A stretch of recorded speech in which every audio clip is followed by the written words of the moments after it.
there. Okay, let's get to it. Let's get to the elephant in the room, Ronda Rousey. Do you ever think we see her in the octagon again?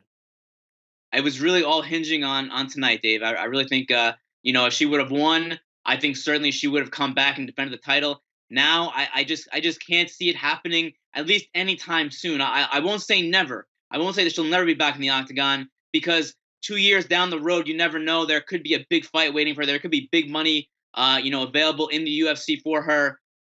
Maybe things in Hollywood don't go the way that she hopes they do. Maybe things dry up for her on that front, and she needs to come back for the big payday in the UFC. That is certainly a great possibility. We've seen that so many times before. She's only 29 years old. Yeah. So there's a chance of her coming back for sure, but I don't think it's going to be for at least a year. That's my prediction. I don't think we'll see her for at least 1 year. We won't see her in 2017, maybe not even 2018, but I do think that maybe one day the money is right, she'll come back.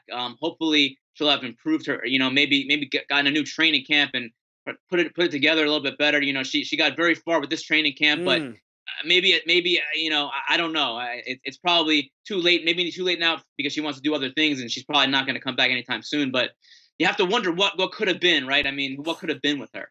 Yeah, it really is. I mean, it was very melancholy for me to watch that because that was my immediate thought was you hear the Lioness afterwards say, hey, the division doesn't need her, using some choice language that I'm not going to use here. Is that true? Does Dana White in this division, can they move on without Ronda Rousey? Miesha Tate's retired. Holly Holmes moved out of the division.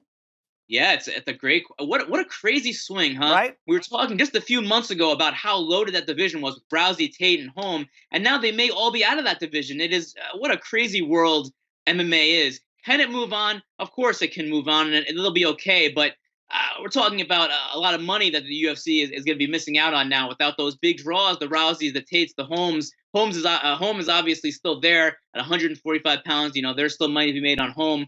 But yeah, man, this is not the same division as it was just a few months ago, where there were so many big fights. We were talking about all these big fights. Cyborg, now she's facing a drug suspension. What a crazy turn the last couple of months have been in the UFC for the women's division. Mark, I tweeted out immediately after the fight that that's the end of an era, and I feel privileged, and I think you and I both do, to have covered these fights, been there, talked to her personally through the years. But it does feel like the end, doesn't it? Yeah, it's a weird feeling. It really is because we saw the rise of Ronda Rousey. We witnessed it, in person. Many of us, her Strikeforce fights. When she fought Tate and won the title in Strikeforce, and now we've seen the downslide, and it is a little bit of a bitter, not even a bittersweet feeling, but almost like you said, kind of a melancholy, kind of like a man. We saw her at her heights. We saw her just steamrolling people, and we're talking about her as being a once in a generation athlete, and now to see her lose in 48 seconds, you have to wonder like what happened. It really is a cruel business, Dave. I mean, the fight game is a very, very cruel business, and example A tonight, Rousey against